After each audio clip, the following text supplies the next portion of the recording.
Mankind believed themselves to have escaped the horrors that preyed on them in bygone ages. Perhaps we are right. Mostly. The torch of scientific progress kindled by Newton and his contemporaries spread like wildfire in the centuries that followed, and drove the beasts that dwell in our shadows scampering back to the darkened pits that spawned them, turning the hunter into the hunted. Physics, the idea that our world operates through universal and comprehensible laws, castrated the secret magics that had once left kings and peasant children alike shivering in the terror of the all-concealing night.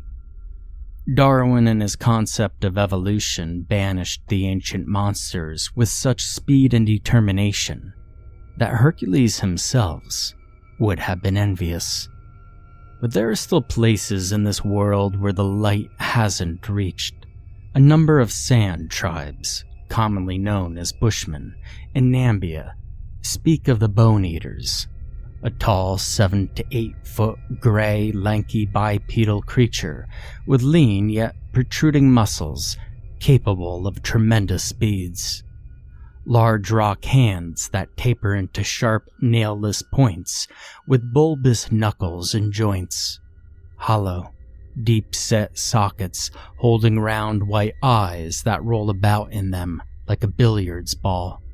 And of course, the mouth, stretching across the entirety of its face, holding spiked teeth, as hard and bright as marble that seemed to glisten, even at night, always cracked into a broad grin when it encounters a straggling child who has wandered too far from the rest of the tribe. The Nukak people of the Amazon basin speak of the Black Jaguar people.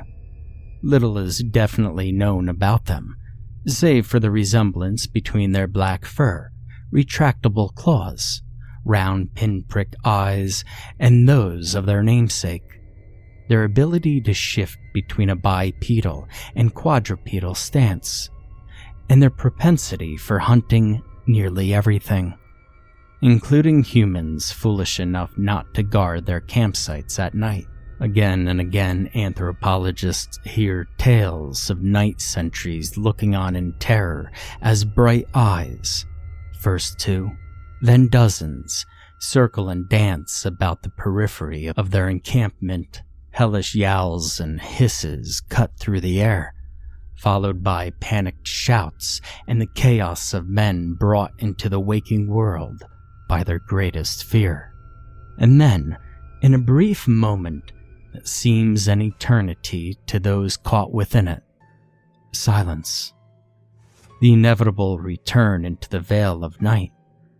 Now, of course, war stories are always told by the survivors, so there's a lack of testimony from those unfortunate groups who were either caught off guard, or else, for one reason or another, were deemed to be worth the fight.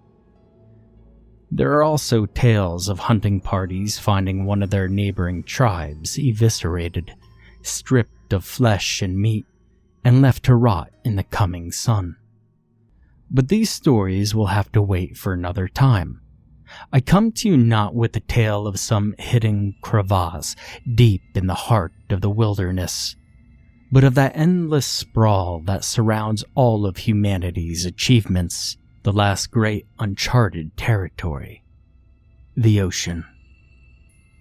I had just graduated, and, like many that come from families of considerable means, viewed the gap between getting my diploma and getting a job as an opportunity for exploration. Unlike many of my peers, I was not content to use this period merely as an opportunity to get wasted and sleep around in different corners of the globe. Not that I'm trying to come off as superior or condescending. I have no right for that. I started off in Europe, just like everyone else, moving from Paris to Rome to Zurich to Vienna to Berlin and then Prague, indulging in the careless excesses that tend to characterize these trips. But at the same time, I wanted more than that. I wanted to ride the back of an ox-drawn cart down a withered trail to places my fellow Americans never laid eyes on. I wanted to slum it in the homes of destitute village inhabitants, despite the fact that I could easily afford a 4-star hotel. I wanted something new, something unseen, some amazing, forgotten secret. The noteworthy part of my trip begins in Vandyke, a fairly small seaport town on the eastern coast of Russia. I had taken the Trans-Siberian Railroad as far as Khabarovsk, and from there I decided I would get to the coast by hitching rides with locals.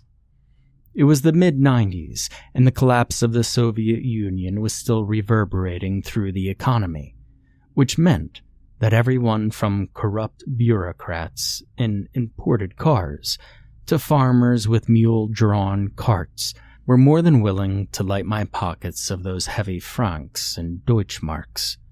For my atlases and road guides, Vandyke seemed to be the perfect place to set off for the final waypoint in my journey.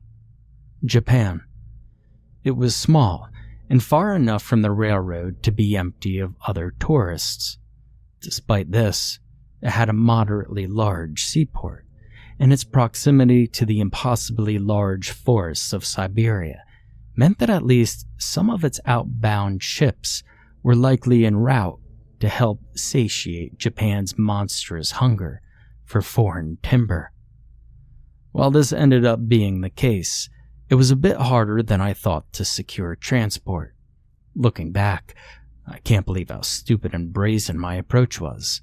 Just walking into the harbor of some backwater port town in a country whose language I could barely ask for the bathroom in, and somehow expecting that I would find a crew willing to drag my naive ass halfway down the eastern coast of Asia.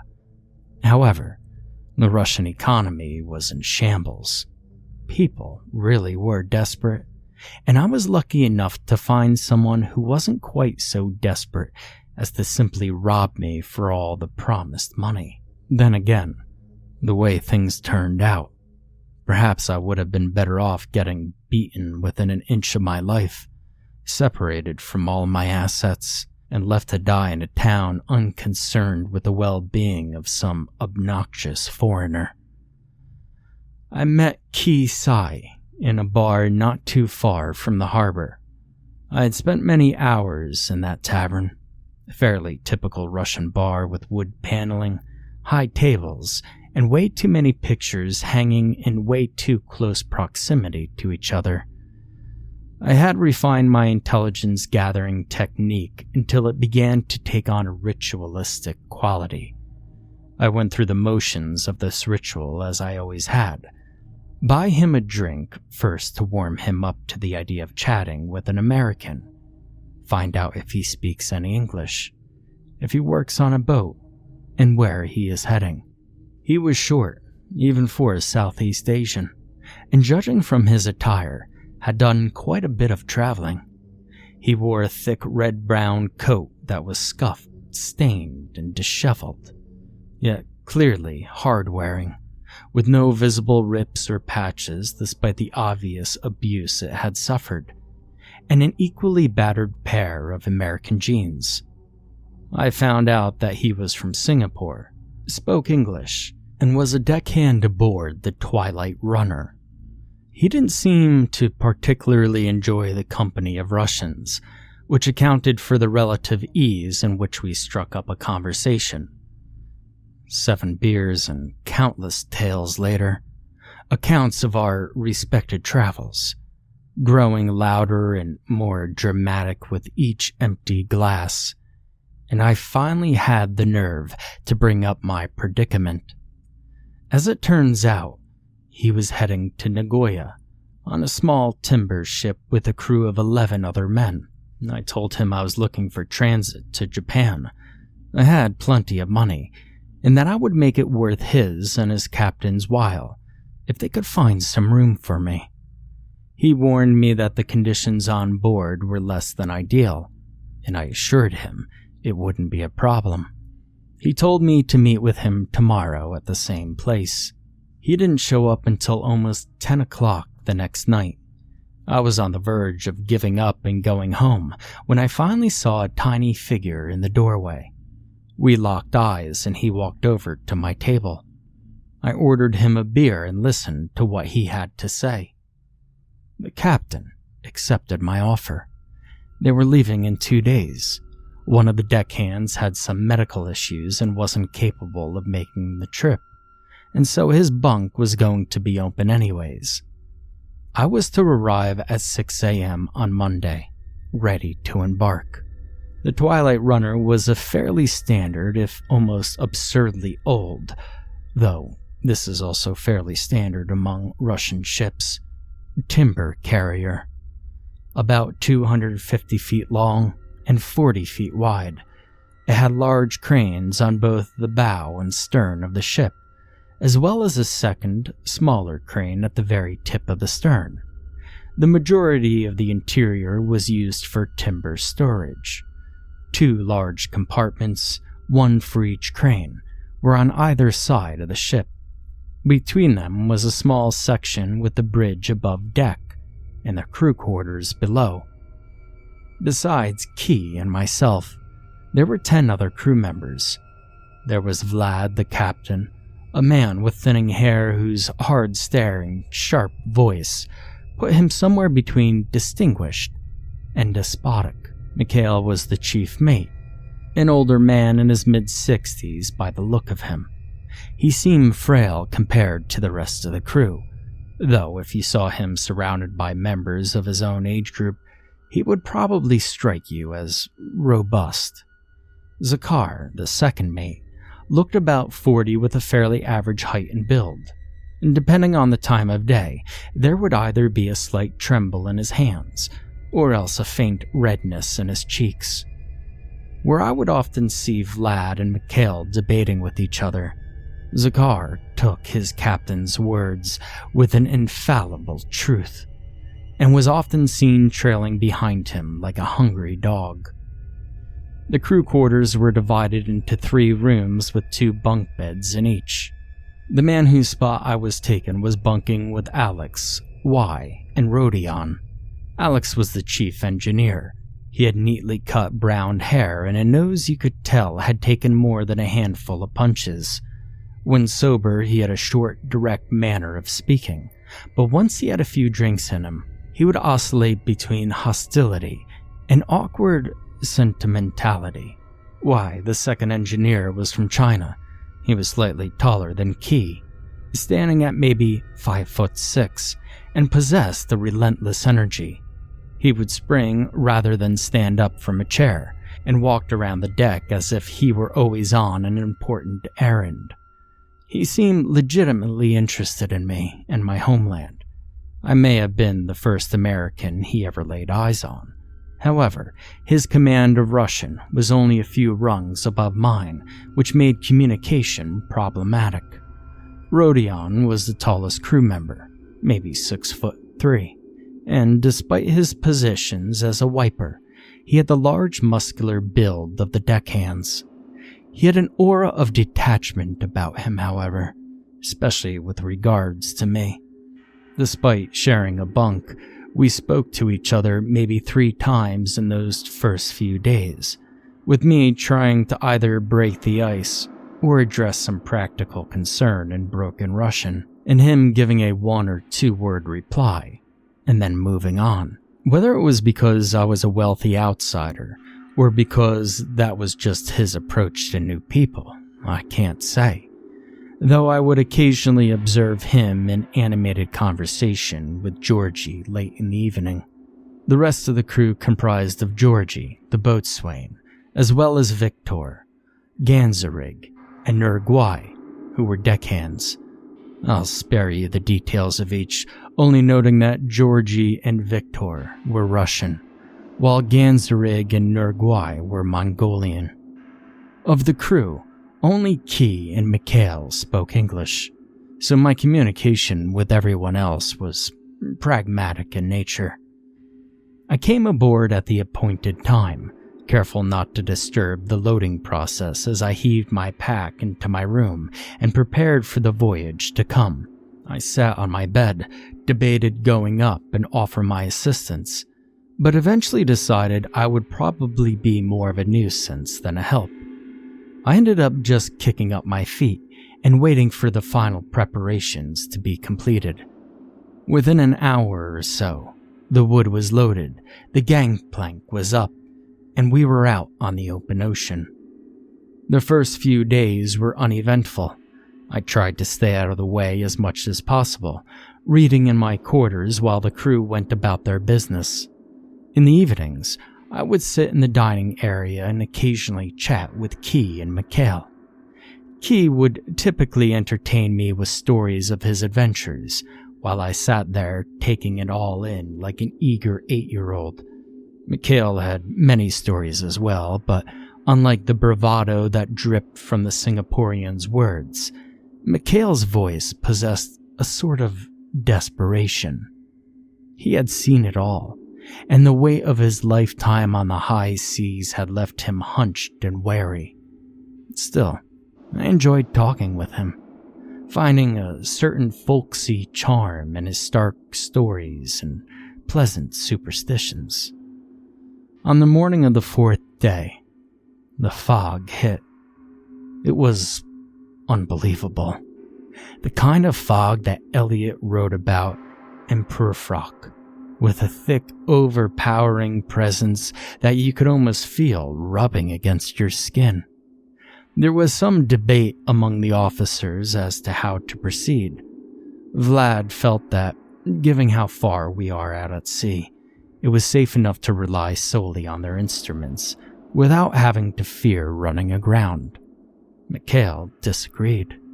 He brought up the unreliability of the equipment, the strain it would put on the crew, and the possibility of getting lost.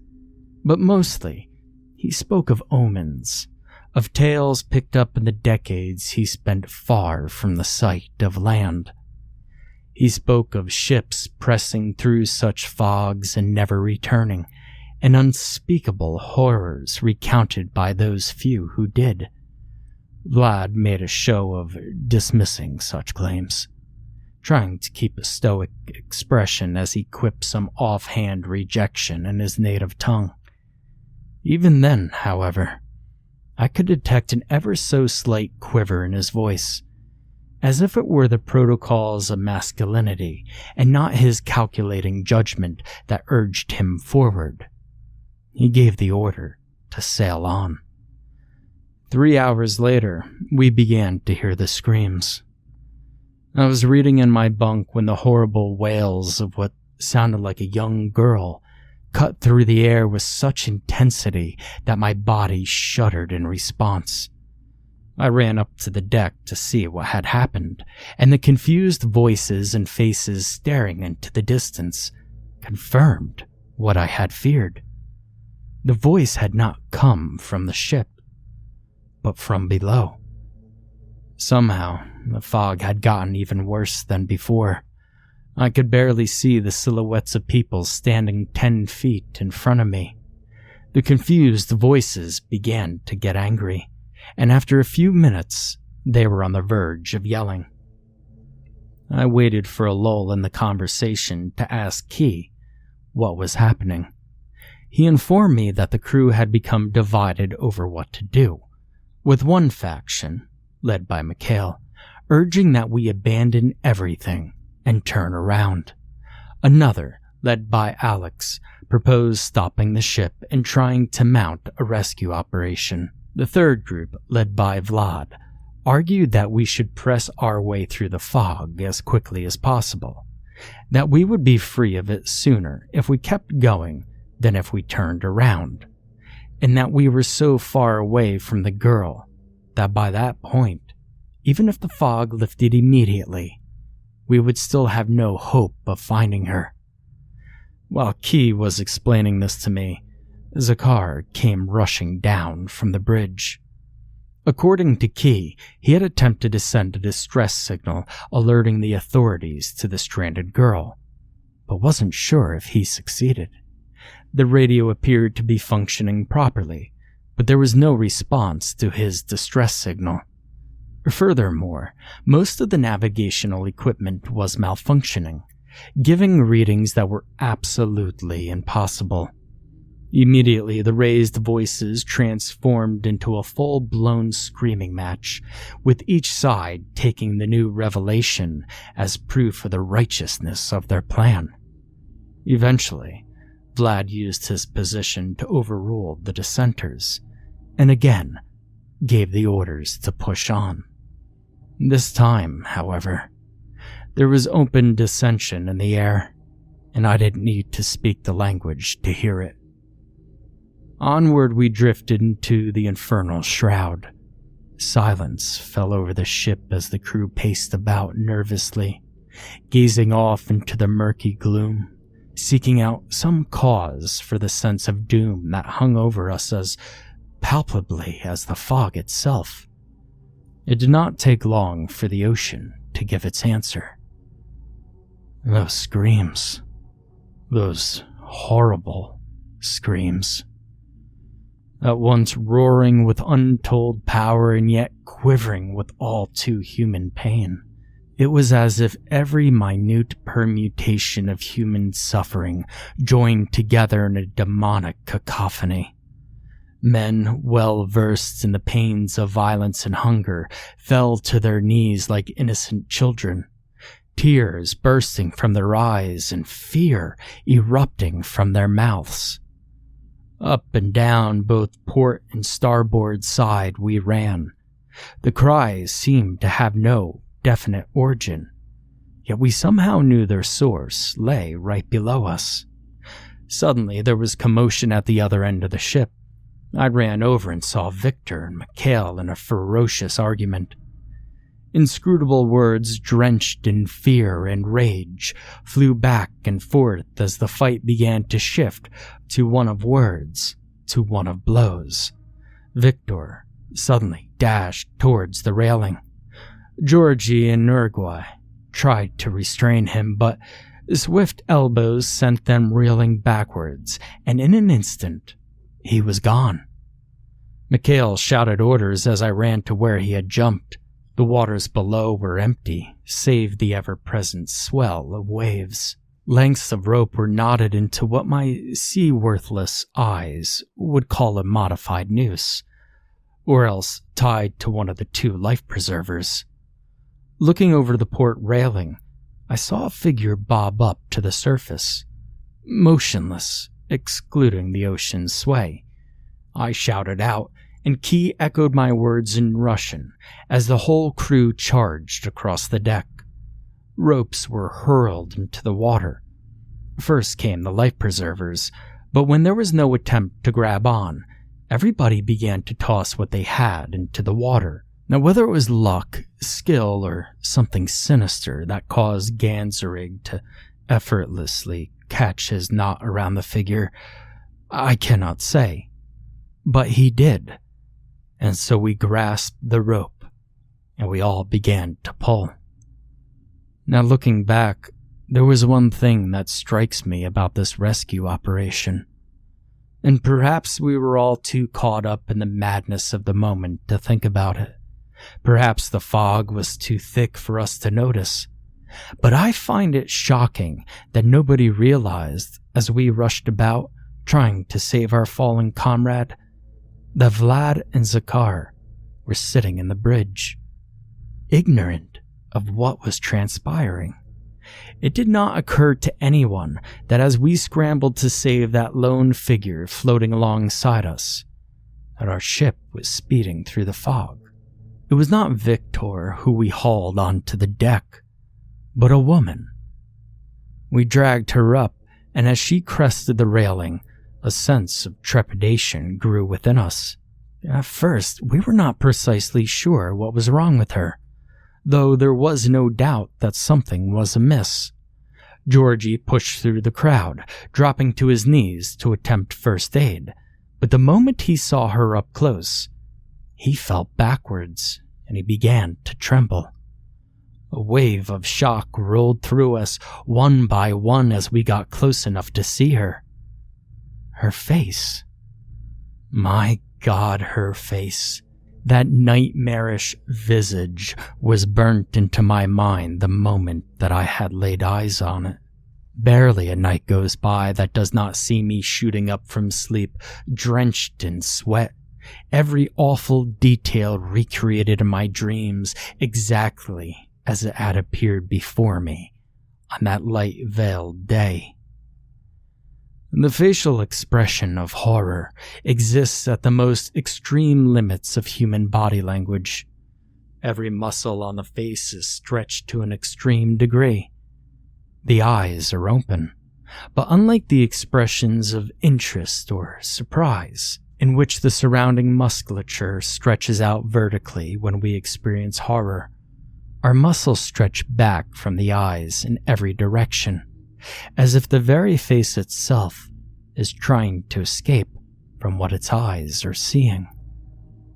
The mouth, too, was stretched to the limits of its expressive capability, and unlike a smile, which stretches horizontally, or a jaw drop, which stretches vertically, the muscles pull back in all directions, causing that instantly recognizable expression. The muscles in that woman's face acted as I described above, but somehow they had stretched beyond anything I would have thought possible. Well beyond the typical limits of the human facial expression. It was like she had experienced something so horrifying that her face was forced to contort in ways no face had ever done before. Or perhaps, like it was stretched in terror for so long that the muscles involved had developed the strength unknown to the rest of humanity. Once we had gotten over the shock of her face, we began to notice other strange things about her. When we brought her up, she was naked, and initially we had thought her to be elderly due to the wrinkles that covered her body. But then we began to notice some strange inconsistencies. The wrinkles of her face curved in odd ways to avoid patches of acne. There was a shocking number of cuts, scrapes, and bruises along her body. Now, while a certain amount of injury is to be expected in the survivor of a maritime accident, what struck me about these injuries was how evenly they were inflicted across her body. There was not 1 inch patch of skin unmarred by some kind of laceration. Fresh cuts sat atop an intricate web of scar tissue, and her skin formed into miniature X's wherever a fresh gash happened upon one that hadn't fully healed. Small holes offered windows to the world of organs and muscles within. Scrapes ran about her body in perfect curves, like the intricate line patterns found in many mosques. Fingernails and toenails ran the spectrum from nearly full to entirely absent, with blistered skin suggesting many had been recently ripped from the socket. Looking at her, it was impossible to escape the notion that these injuries were done by a calculating, sentient mind with the aim of inflicting as much suffering as possible. Actually, there was one place on her body that was slightly different than the rest. On the small of her back, there was a large circular hole, much larger than the others, about 2 inches in diameter. There was nothing separating the spinal cord from the outside world, and there was an odd spiral pattern that seemed to have been carved into the bone itself. Now, while we were deeply shaken by what we had seen, MacCallum in particular was profoundly disturbed. He had fallen to the ground, rolled onto his side, and his voice seemed completely devoid of expression. I knelt down next to him and put my hand on his shoulder, and despite something deep inside me knowing it was a lie, in as calm a voice as I could muster, I said, "Relax, we're safe as long as we're on the boat, and it can't be too much longer until this fog clears." There was a long pause as he stared at me, the way a worn-down first-grade teacher might stare at a student who confidently proclaimed that he had figured out a way to get rid of war and violence. All we have to do is take the guns and knives away from all the bad people. No, he finally said. We're not safe. We'll not flee her. What do you mean? I said incredulously. Who the hell are you talking about? She is the hunter, the cruel one. She has picked us as her prey. We will not escape. You mean whatever did this to that poor girl is after us? If she's as powerful as you think she is, why hasn't she attacked us directly? Why bother with the fog and the mind games? It's her way. She has many powers, but she can't leave the water. She does not need to. We will come to her. In time, all of us will come to her. There has to be something we could do. If she can't leave the water, then we should be as safe as long as we stay on the ship. If we could turn around, this fog can't be everywhere. It can't go on forever. If this fog really does stretch farther than we could sail, then the whole world would know about it by now. There would be rescue missions. Every news station on the planet would be reporting on the death fog and the hunt for all the ships trapped within. MacCallum laughed, a hateful laugh that shook me almost as much as seeing the girl. She has been around for ages, he said, as long as man has sailed the sea. You think some pathetic bureaucrat or a TV newsman will save us? We're trapped. Well, there has to be something we can do, I pleaded. Yes, there is, he said, lifting his hand. He pointed a trembling finger behind me. I had been so engrossed in MacCallum's words that I had not noticed the commotion going on around me. I turned and saw people crowding together, and I realized that all eyes were on Georgie. There was panic in his voice as he screamed out in his native tongue. The rest of the crew had assumed docile, placating tones and began slowly moving towards him. I made my way through the crowd just in time to see him drag the knife across his throat. All the fear and trembling fled his body as he crumpled to the floor. The shock coursed through us, and we all began to truly grasp the true hopelessness of our position, each of us coming to terms with it in our own way.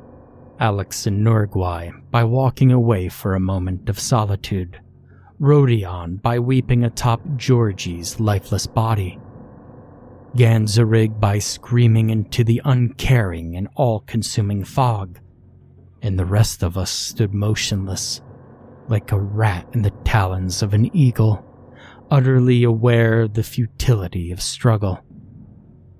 Time moved on. Alex and Norgwai returned. Ganzarig went quiet. Rodion's sobs became muffled whimpers. And once again, silence fell upon us. And once again, it was broken by the screaming. "She comes," MacCallum said. The screaming was much like it was earlier, a chorus of suffering pressed into a single voice. This time, however, it was not a girl's voice. It was Victor. As he reached the side of the ship, the bestial undulations slowly took the shape of a human language. The climbs and dives in pitch made translating everything he said impossible. But certain words, death, kill, please, end, and mercy, made his message painfully clear. The crew fanned out to gather what they could to aid him. Some people grabbed the rope that was still tied from earlier. Others, like myself, sprinting to our quarters to collect some device or another. I grabbed my backpack and ran back onto the deck, fumbling through my collection of trinkets and essentials until I found the set of throwing knives I purchased in St. Petersburg. I ran to the railing and did my best to aim at my target. A body at once familiar, yet at the same time so contorted in agony that it seemed entirely unknown. Most of my shots were wide off the mark, but even the few that weren't proved just as useless. Every time something came close enough to potentially end his misery, he would be dragged under the water, only to emerge moments later. My ammunition exhausted, I watched the rest of the crew fared similarly. Even Alex, who had the foresight to tie his machete to one of the lengths of rope so he could retrieve it, eventually came to realize the futility of this game.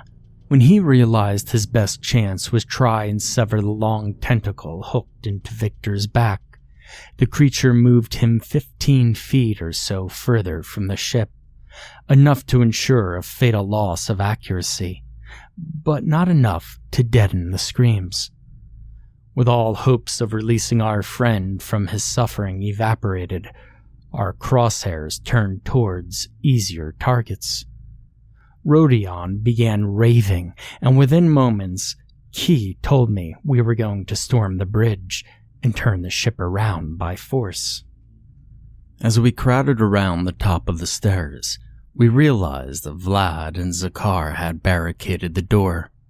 Rodion, Ganzarig, and Nurgwai took turns ramming it with their shoulders. Wei ran off looking for an improvised battering ram, while Key and myself went to the deck to see if we could climb up and talk to them through the forward window. Perched precariously on a small ledge running along the second-floor window, we saw two wide-eyed men who seemed on the brink of delirium. They were intently gazing at something out on the horizon, and when I had carefully twisted myself around, I realized that we were sailing directly towards a single point of light, cutting through the fog in the distance. "Don't you see?" I yelled, with Key dutifully translating. "That is obviously a trap."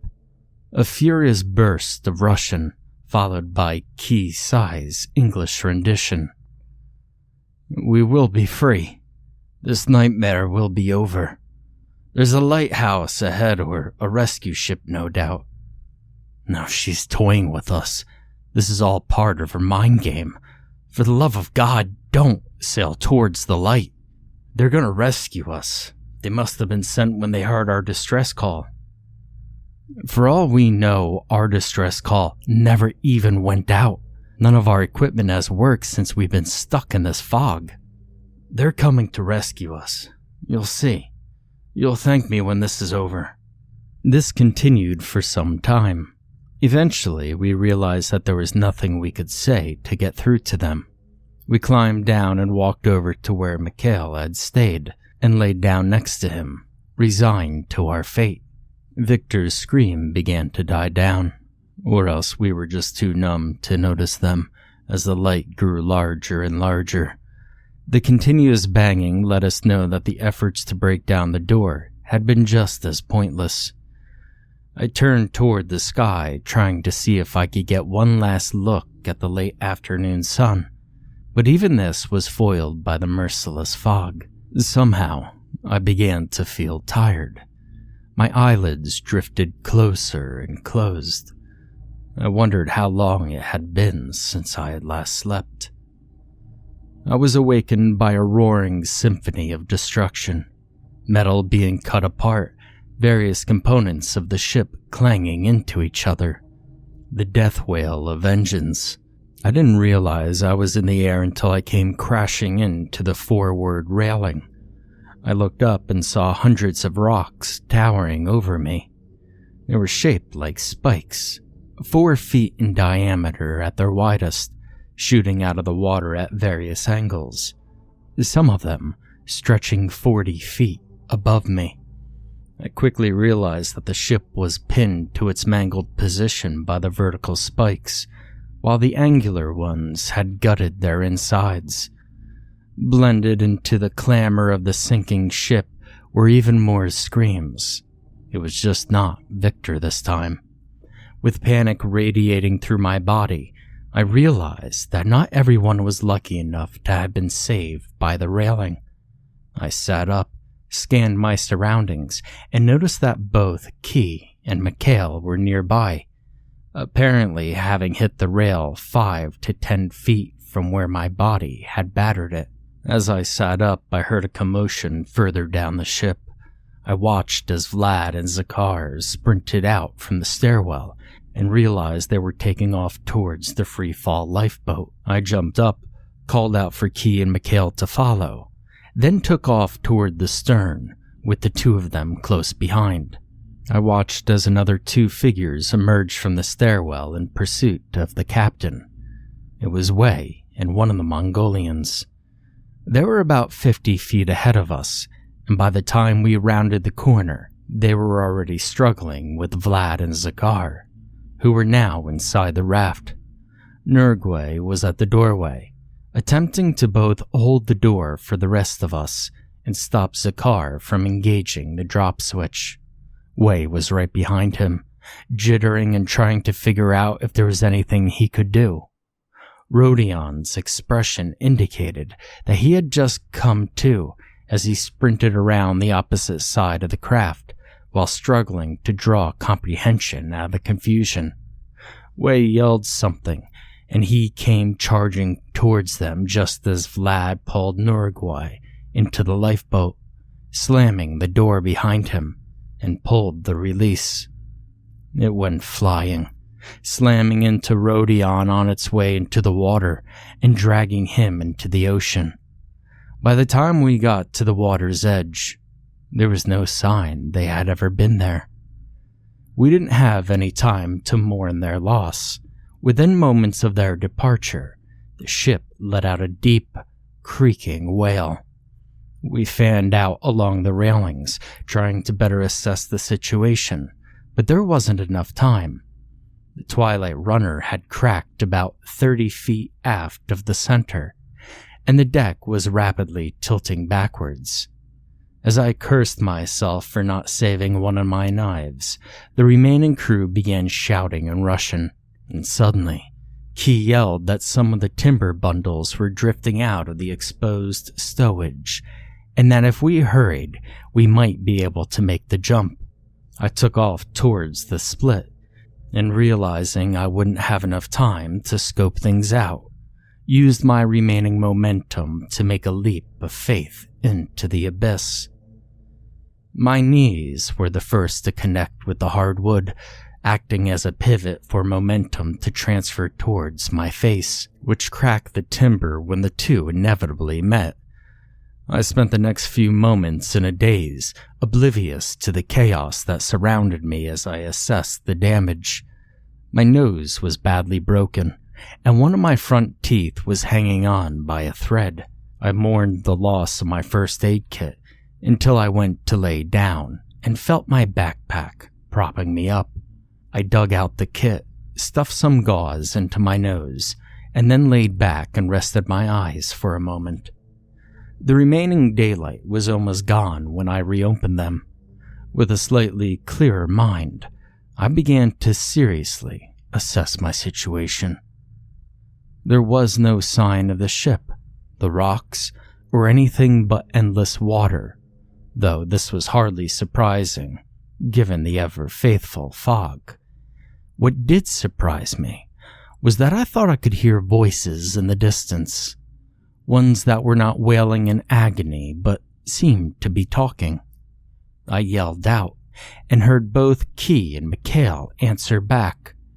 They were sharing a bundle raft and seemed maybe 50 to 100 yards away. MacCallum had broken his leg in the fall and was seriously worried about it getting infected. Neither had any supplies, so they couldn't even amputate if it came down to that. I told them that I had a first aid kit, but I wasn't sure how I could get to them. Apparently, they were caught in a current and were heading in the same direction, but as far as they knew, we were not getting any closer. And all of a sudden, I heard a voice yelling in Russian from the other direction. It seemed much closer than the others, and I quickly realized that it belonged to Alex. After a few minutes of talking to Key, he began to slow down and enunciate clearly for my benefit. He said that he was below deck when the ship crashed, and he climbed onto his bundle before the Twilight Runner ripped apart. Apparently, due to a pressing need to get as far from the collapsing ship as possible. He discovered that if you grabbed hold of planks of wood, kept your chest on the raft, and kicked with your legs at the edge of the water, you could propel yourself forward without falling into her clutches. I was naturally hesitant and made no secret of this fact, but I began to hear a rhythmic splashing sound in the distance. I dug through my pack, found my flashlight, and shined it at the source of the noise. I saw another makeshift lifeboat emerge from the darkness with a man spread halfway between it and the water. MacCallum had understood enough of what was happening that he began to plead for me to come as quickly as possible. Concern for my friend suppressed the last remnants of my fear, so I took off my pants and found a good spot on the raft with beams of timber that stuck out enough for me to grab a hold. I gripped the wood, and as I went to stick my legs in, an odd feeling I couldn't quite identify struck me. I grabbed my flashlight and turned it to the ocean. The light glided across the inky water before finally stopping at a massive pair of bulging white eyes almost directly under me. They were each 2 feet long and about a foot below the water. Entirely white, save 2 pill-sized black dots. They slanted inwards and rose trembling out of their sockets with wild excitement. I moved the light towards the raft, and at the exact place my feet were about to enter was a perfectly round, gaping mouth.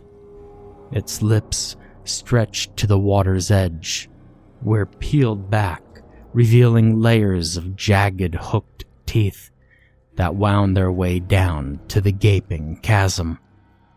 I reached into my pack, grabbed a nesting doll of Soviet leaders, and hurled it directly at the bulging eye.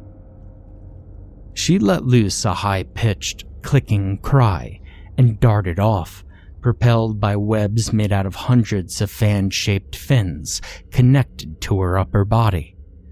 As I passed, I saw malformed breasts, swollen to the point they were leaking out the blood that apparently filled them, and hundreds of tentacles emanated from the base of her torso. Some ended with jagged hooks, reminiscent of her teeth, others long, straight spikes. Some tapered into writhing worm-like extensions. A few of them were buried into the backs of my former crewmates. I saw Zakar flailing about with panic in his eyes, as though he were perpetually drowning, his facial muscles already beginning to stretch back beyond their normal limits. And I lifted my head just in time to see Alex's pure white eyes meet my own. Without breaking his gaze or reacting in the slightest, he reached his hand into his mouth and ripped out his tongue whole before being dragged back into the water. The next few days were spent drifting in and out of delirium. The 3 bottles of water in my pack saved me from immediately succumbing to dehydration, but did not save me from having to endure the endless screaming. Some came from her toys, and some came from MacCallum and Key. On the first day, they pleaded with me to find some way of joining them.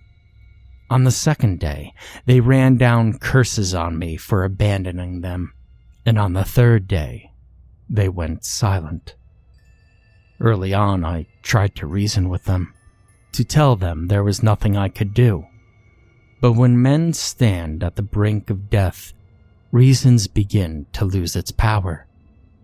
After the third day, I too was out of water, and I lay there for what felt like ages, waiting for the merciful hand of death.